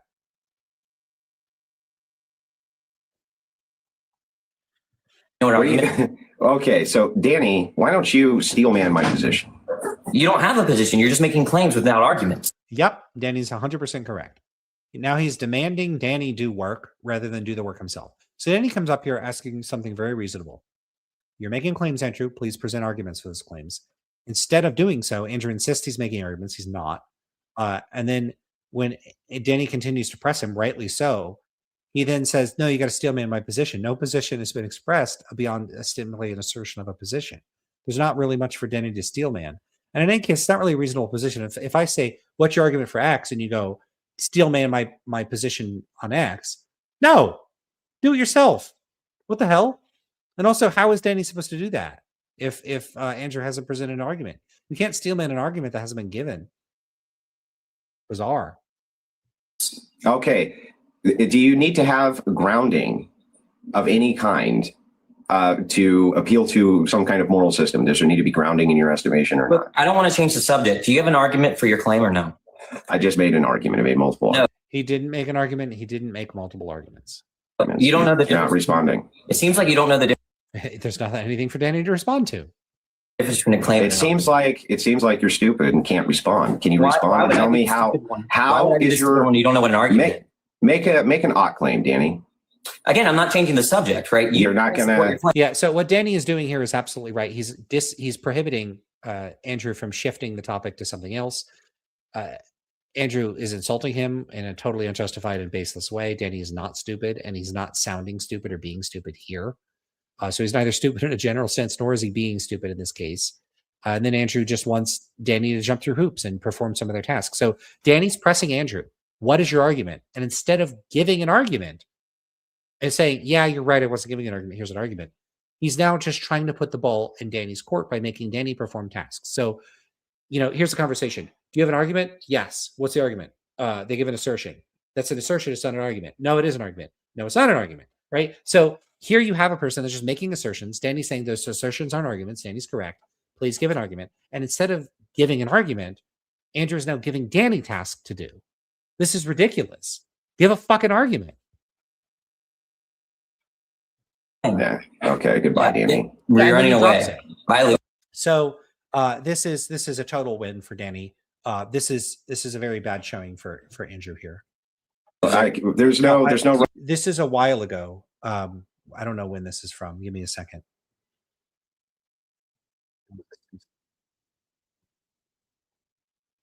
That's not showing me the 2 years ago. So it's a while ago. Maybe Andrew's views have developed since then, and he would handle this better now, but didn't handle it well here. I'm not changing the subject, right? You're not gonna. What you're playing. Yeah. Okay. Goodbye, Danny. We're running away. Bye, Lou. There's no running are running away. You can't won't. support your claim. You won't respond. You won't ran. respond. You're running just like Matt Dillon. Secularists have a subjective moral framework. Yes That's or no? a claim. Give me the argument. Subjective. So secularists have a subjective. No. Nope. Yeah, it's like just asserting that they have a subjective moral framework. That's not true. It's not true for a few reasons. One is that plenty of them are moral realists, and then two, you have more options as an anti-realist than just subjectivism. So Andrew is making a baseless assertion here that has no basis in fact, and he's not making any arguments for it. I just asked you a question. No, that is the argument. All secularists, Andrew, all questions are arguments, right? That is the argument. Tell me how I can frame the Are argument. questions arguments? I just framed the argument. All secularists have a subjective moral framework. That's a claim, not an argument. It's a claim, not an argument. Danny's absolutely right. Hey, what's up, Detroyer? Oh, I didn't tell everybody. So Detroyer and Ask Yourself and I are going to review the David Enoch debate. There was somebody had asked a question about that earlier, I think, and I think there's been a few more questions. Let me have a look.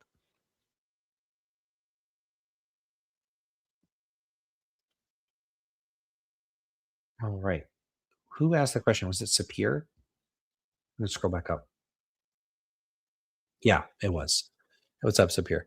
I had a question about the Enoch discussion. Do you think it's possible he ever even considered that there could be other starting assumptions than his own?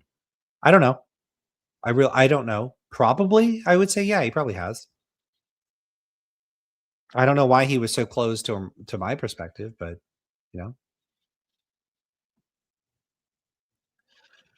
All right, back to where we were.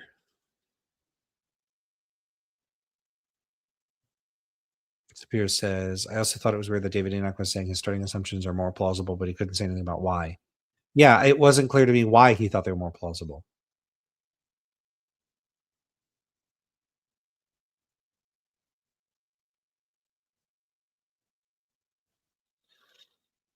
All right.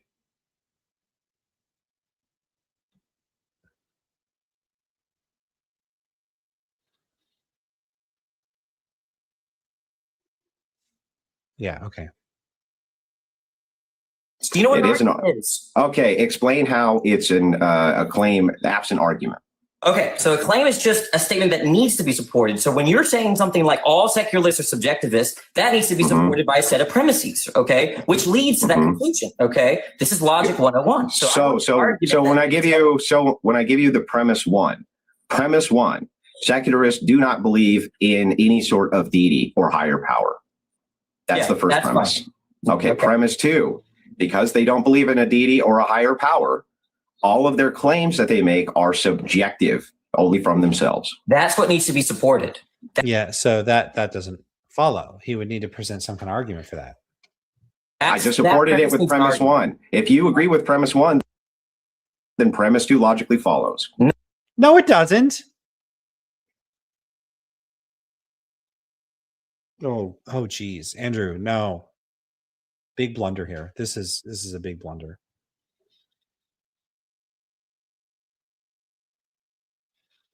All right. People still talking about the Enoch thing. Yeah, Detroit. My beliefs are more plausible to me, so I win. That did kind of feel like that's what David was saying. Larry the Tapeworm says, "Where can I find this original video?" The video I'm reviewing right now is on Danny Philtalk's channel. So I'll put a link in the description of the video later too, since I reviewed it. I always put a link to the videos I review in the description.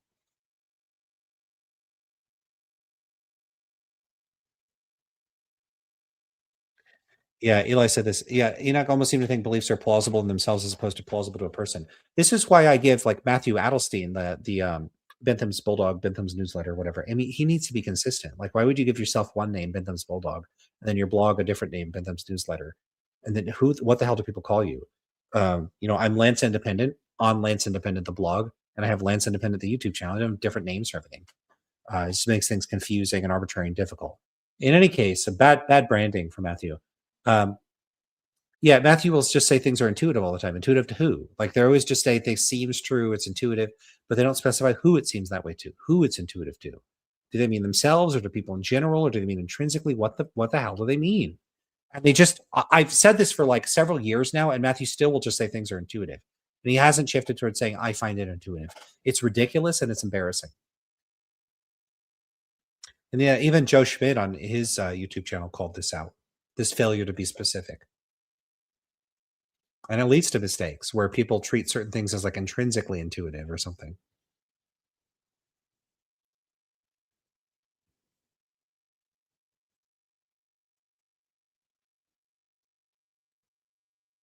Oh, Severe says his channel is just Phil Talk. Yeah, I think you're right about that.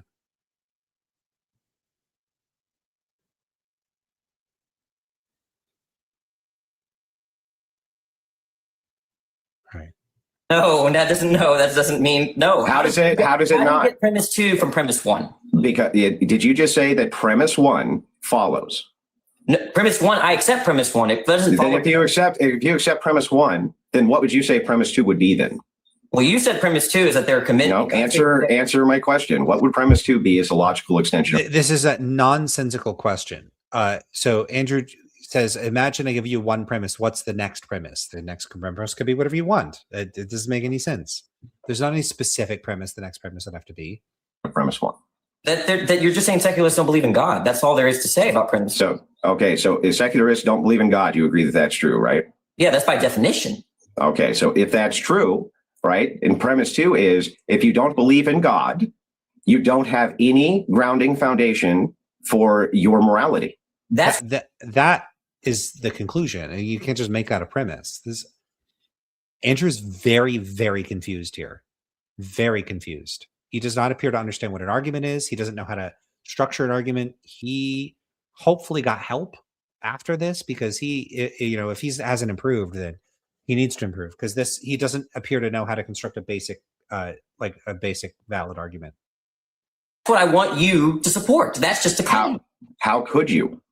How could you an argument? Do you know how to support claims? Bro, if premise one is true, then premise two logically follows. Premise two doesn't come from premise one, right? It does.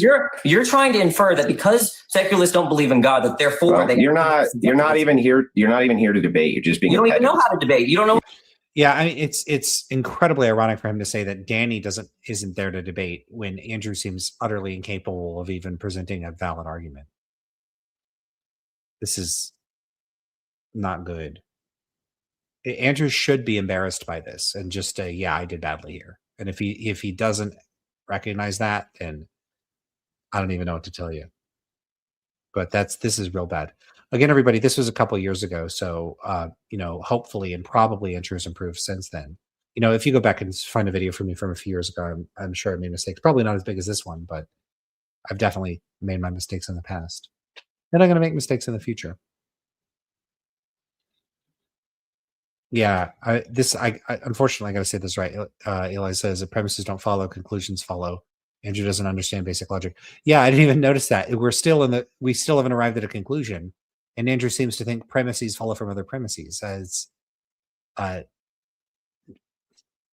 He doesn't understand that you need a set of premises to support a conclusion.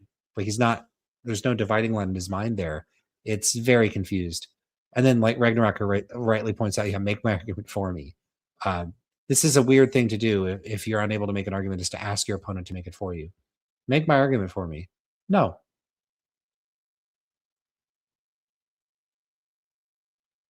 All right.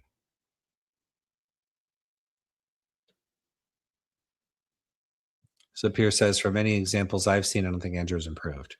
Oh, come on, he has to have improved. You're just doing pedantry. Why don't you learn what an argument is, right? It looks like you've never made one. Okay, guys, you see the yawning. I'm going to have to cut it soon. Did I say 20 minutes? I think it's been about 20 minutes. Yeah, I knew my limits. Let's see if there's a little bit more here, but I'll do 5 more minutes of the video. Or when we hit the 10-minute mark, yeah.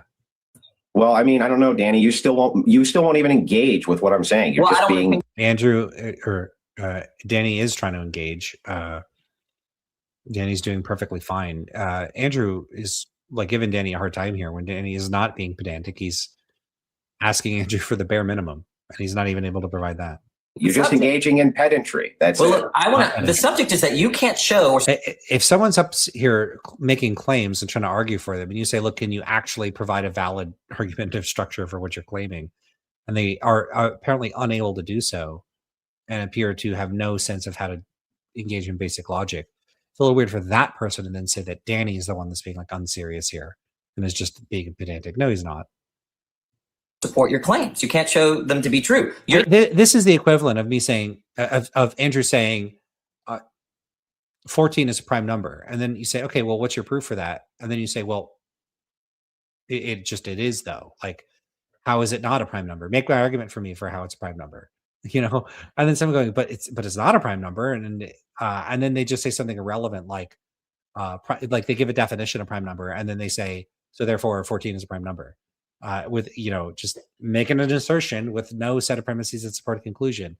And then when someone goes, that's not an argument, and it doesn't sound like you understand mathematics, saying you don't understand math, it's very strange. I don't know, that's not a good analogy, but I'm trying to give an example of a case where it's obviously not the case that what Andrew is delivering is an argument. Danny is asking a reasonable question, which is, can you please provide an argument? And Andrew just appears to not understand what that would mean. It'd be the same as a person that doesn't understand that 14 is not a prime number, and just being utterly incapable of making a case for or understanding what it would mean to demonstrate that something's a prime number. Like, we can start showing factors, and 14 is divisible by 7 and 2, so clearly not a prime number.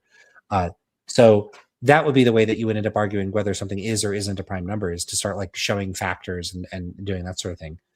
There's a process that you would go through. And then when it comes to arguments, there's a process by which you construct a valid argument, and you need a set of premises, and the conclusion would need to follow from the premises if the premises are true. And there's certain argumentative structures and forms that are standardized, that are out there. And Andrew could simply employ one of those: modus ponens, modus tollens, that sort of thing. He's not doing that.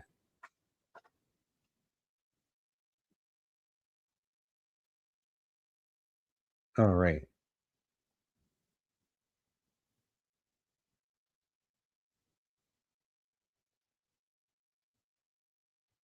Yeah, so Osnick says, I can follow Andrew logic very easily. If you don't believe in God, then your morality is your preference. What is hard to follow? How does that follow? If you don't believe in God, then morality is your preference. That doesn't follow. What mysterious inference chain are you using to get from if you don't believe in God, then morality is your preference?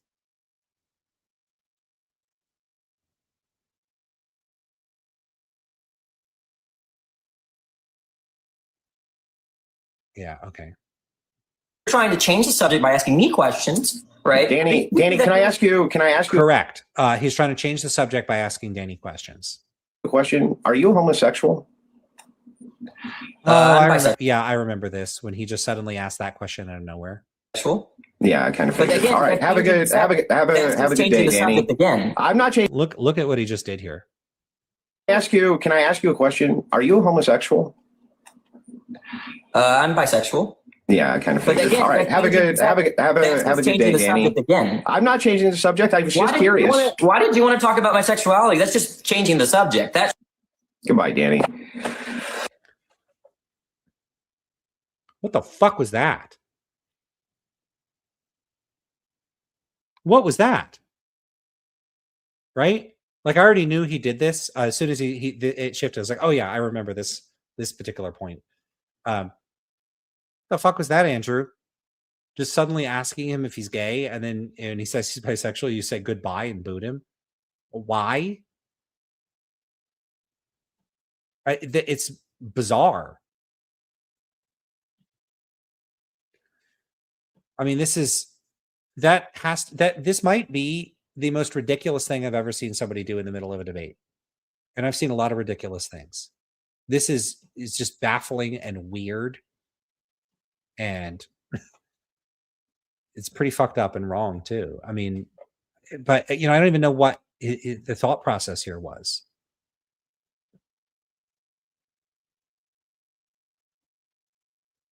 I don't have words to describe how bad that is, but he brings Danny back up.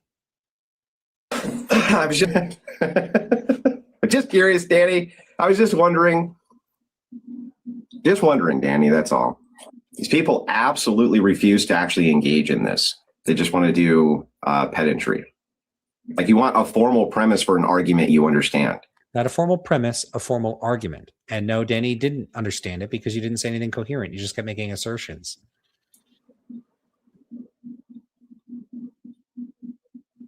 Yeah, but that's what I said. If God doesn't exist, then objective values and duties don't exist. It's subjective. So I didn't go ad hominem. I asked a question and they answered it. What's the ad hom? What's the ad hom? I didn't attack anybody's anything. That's the funniest thing. If you just ask a person a question, they claim that you're attacking them. There's if you say, are you homosexual? And somebody says they're bisexual, then you go, all right, and you kick them. And then you say, I mean, so an ad hominem, I don't know if it's ad hominem, because ad hominem would say you're wrong because of some irrelevant thing about you. Now, it would be a bit of a stretch to say that he's implying Danny's wrong because Danny is bisexual or something. He didn't say that, and I don't know that that's something he's really leaning into. But clearly he took that to be like a bad response, right? Like, oh, we've confirmed something about you that is worthy of what, negative appraisal or something. There's an implication here. And that, like, he's clearly trying to do something strategically in saying this. I don't know exactly what his strategy is or why he did that, but it's not neutral. And it would be weird to claim that it's neutral.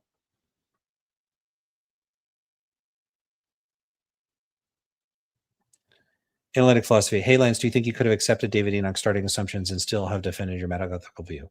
It depends on how clear he could make them. But maybe, probably. It wasn't super clear to me what the starting assumptions were. I mean, if the starting assumption is that our data is that realism is true, then no. If the data is that it seems realism is true, then I'd still need clarity. To who? And what exactly does it seem that?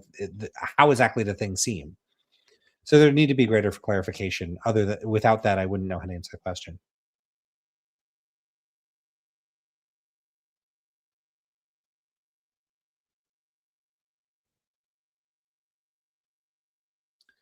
Yeah. See, this person says Andrew's behavior worries me a bit if you do end up having a debate with him. I'm not interested in that sort of mudslinging that Andrew just did here.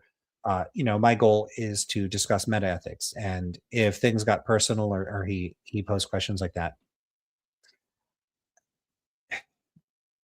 I don't know if I get angry or annoyed or what, but I just don't want that to happen in a conversation, and I don't know how motivated I'd be to want to continue talking to somebody that posed questions like that. If I was moderating, he would be booted for that, probably. I mean, it's just so irrelevant and just ridiculous. Yeah, see, Sapir says, yeah, he's obviously implied something bad. Exactly. He's implying there's something bad about what Danny said.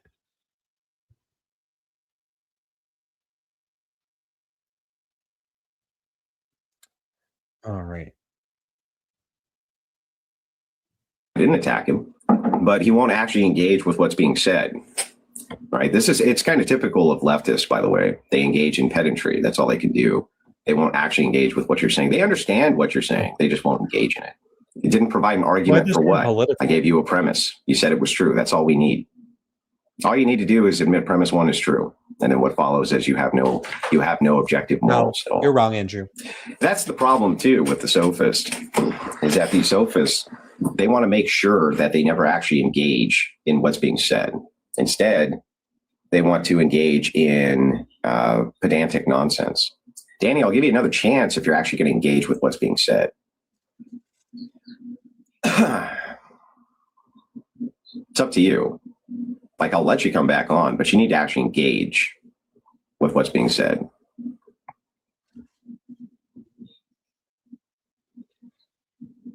I'll give you I'll let you control the conversation, but that is.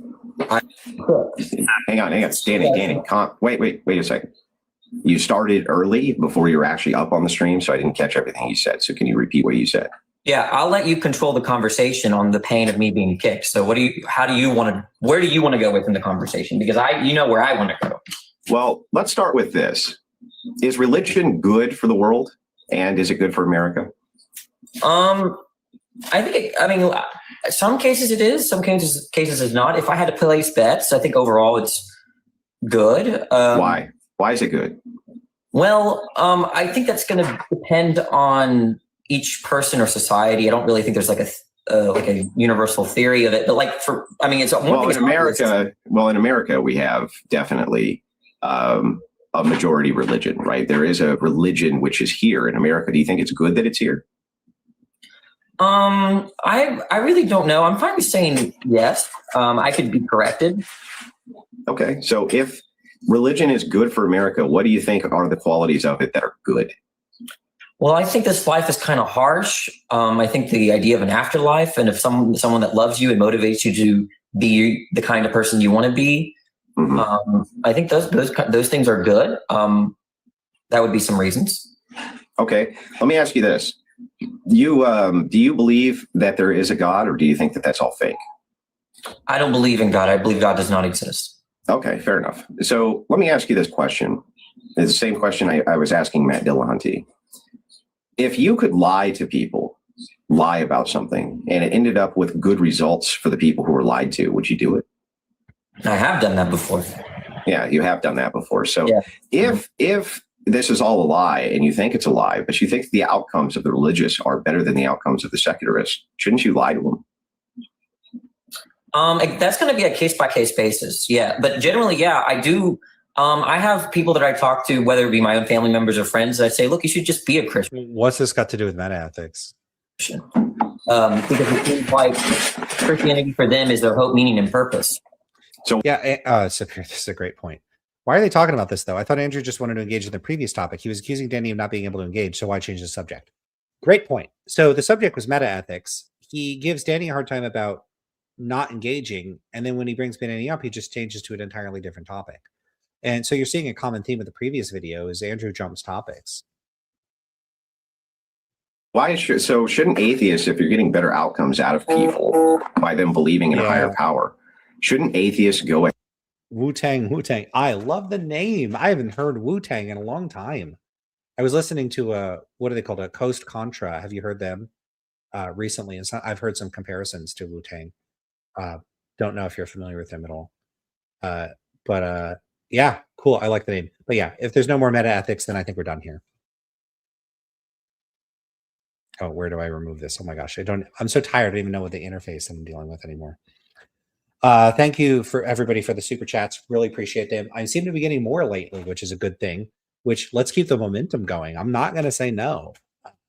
You know, I when I started this channel a few years ago, I'm like, I'm going to have a supplemental income in a few years, and I'm going to have 10,000 subscribers.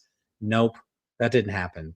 But I'm happy with what I do have, and I'm happy with consistently punching above my weight in terms of the number of live viewers given my subscriber account. Don't know if my channel is like fucked up in the algorithm or something and it's not getting boosted or promoted and that's not causing me to grow, but like, you know, I pull in a great viewership for the amount of subscribers I have. So that's cool. Oh, cool. So you have listened to them. Listen to Ghost Country. Yeah, there you go. All right. Very cool. Yeah, they're great. So I'm really excited, especially because they look really young to me. So I'm excited to see where they go with their careers, what they end up doing. All right. Yeah, Icenders, I think the algorithm doesn't like long videos. Yeah, that seems right. Long videos on obscure topics, and I don't have the highest production value here. I don't have the best thumbnails. I don't have the best titles for videos. I'm not optimizing things. I'm doing SEO or whatever it is. So I'm not doing any of the shit that would get people watching my videos. So of course I'm not going to grow. What the hell was I thinking? Oh, well. Awesome. Hey, this is working. I love it. So Hayden Walton says, you're doing great work, Lance. Thank you. Hell yeah. That's what I like to hear. I think I'm doing good work here. I have seen people say stuff like, I can't get through his streams. He repeats himself. He says the same shit over and over. All true. But some people like him apparently. And for those of you with short attention spans and really bad at oh my God, I was going to say really bad attention. This is going to repeat myself. For those of your short attention spans, that's your problem. Go watch TikTok. Yeah, go watch that and go watch something that's 10 seconds and get your gratification from that because that's not what we're doing here. All right. yeah. Ragnar says make some edited videos. Yeah, those take 100,000 times as much effort. I get on here and I just talk. And you can see back from like 3 years ago, I'm way more comfortable now. I just get on here and I talk. I used to like freak out when I started these. I was all anxious and my heart racing. That doesn't happen anymore. I just get in a live stream. It's weird because I'm much more comfortable with live streams like this than I am with doing a recorded video. I want everything to be perfect. So recorded videos and then editing them, 1 hour, 2 hour long video is probably 6, 8, 10 hours of work for me. Whereas a 1 hour and 47-minute live stream takes me 1 hour and 47 minutes, plus like the 4 minutes to get it set up.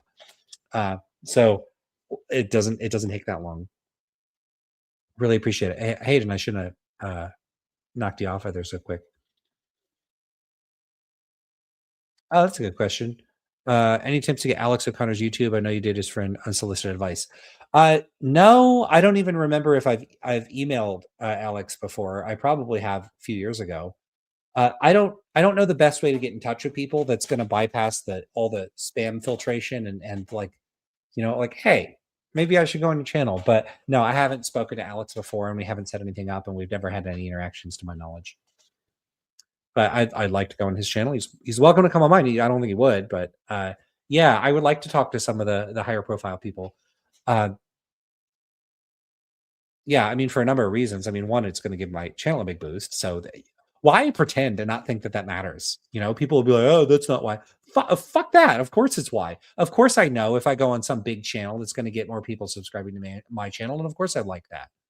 Nothing wrong with that. I think it's a little lame if the only reason why a person wants to talk to somebody else is so they could, leech off of them or get viewers from them.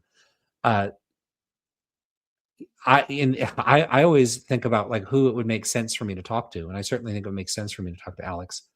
But I don't think that's happened. So I probably need to get more high profile, have more influence. Recently, somebody said I have almost no influence in philosophy, which is true.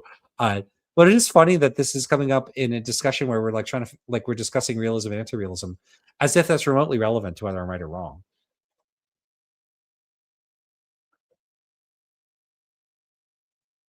Mr. Pot says, what do you think of Andrew claiming, why would Christians care what atheists think? Is it that he's saying naturalist moral realism does exist and anti-realists are incredible? I don't think that's what he's saying. I think it's a kind of, I think he's alluding to a kind of internal critique. Like if you're an anti-realist, then you have no business. It's like if you both think Christians should care what you think, and you think that they aren't subject to any sort of standards, then you have no business thinking that they should care. So like you can't think there are no standards, but you should care, because then that is a standard. So that's what he's thinking. I think it's a crude mischaracterization of what atheists actually think. But I mean, there's going to be a few that have dumb or inconsistent views. This is true of anybody. But I don't think most of them are going to make that particular mistake.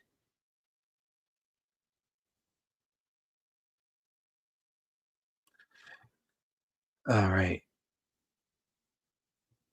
Yeah, Ragnaroker says, I love that name. I don't think people like Andrew realize they're atheist moral realists. I'm not sure if he realizes it or not. He might just think they're all mistaken and confused.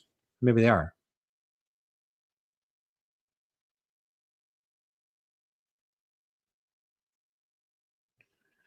David Hugo says, wait, is Andrew Realson a moral realist? To my knowledge, yes.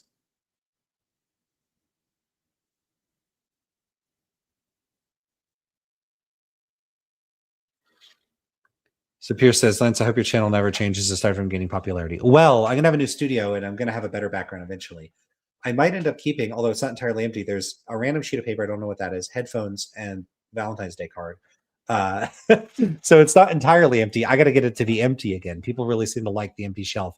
So I think I'll keep the empty shelf. But now I'm going to have to buy a shelf to put my shit on it because I'm going to be stuck with this empty shelf. It's such a ridiculous thing, but I like it. You know, T-Jump has his chair. I got the empty shelf.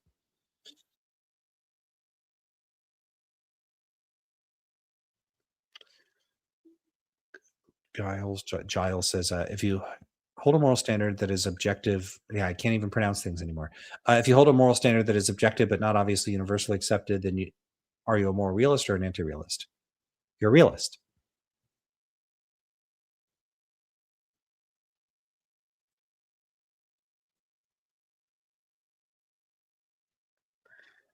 Severe says those kinds of changes are fine. That's not what I meant. Well, you know, I might get out of focusing just on reviews at some point. I'd like to do more interviews, more debates, wider variety of content. I still have thought about streaming video games, but I don't know if that should be in a separate channel or in this one. So don't know what to do about that. So I now have access to Monsters and Memories. It's like the beta, but I think you're allowed to stream. I'll have to look at the specific rules, whether and what I'm allowed to do. I don't know if anybody would want to see that, but that's something I thought about doing. If anybody wants to check it out, you could go to their website. Let me put it in here. And you could sign up for the beta. They do a lottery. I think they're on Fridays, but you could just sign up. There it is. And you could sign up for the beta. And if you get accepted, you might end up on a server with me and then we could play together, which I'd be totally down with. Oh, we got another super chat. This is amazing. Mr. Poss. From my perspective, Christians themselves often appear morally subjective in their ability to answer the youth of our dilemma, even from Andrew. Yeah, so I'm kind of ambivalent about this. I think it's probably the case that at least some Christians are unwitting moral anti-realists because they think moral facts are stance-dependent. Others are going to be more realistic, and then others have no determinate view. I don't think theists that haven't really studied any philosophy or thought about these things or engaged with the youth of our dilemma, I don't think that they tend to be realist or anti-realist. I think they tend to have no determinate view. But when people do think about it a bit, I'm stumbling over words. I'm getting too tired here to keep doing this. I do think some of them, it would make more sense to think of them as anti-realists, but I don't know that that's the norm. I don't know what the percentages are. You have to do a bunch of survey work to find that out. It's going to be an empirical question. All right. Robert Isaac says, oh, here. Collabs are where growth comes. Well, I just did the collaboration with Miles with the David Enoch debate, so we'll see. Absar says the MMO. Yeah, it's an MMO. It's a massive multiplayer online role-playing game.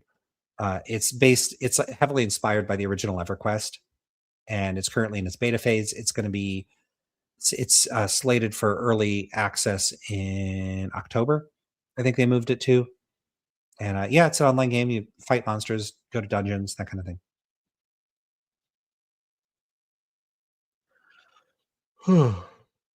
Superior, I knew what you meant. I was just being goofy by talking about other kinds of irrelevant, superficial changes.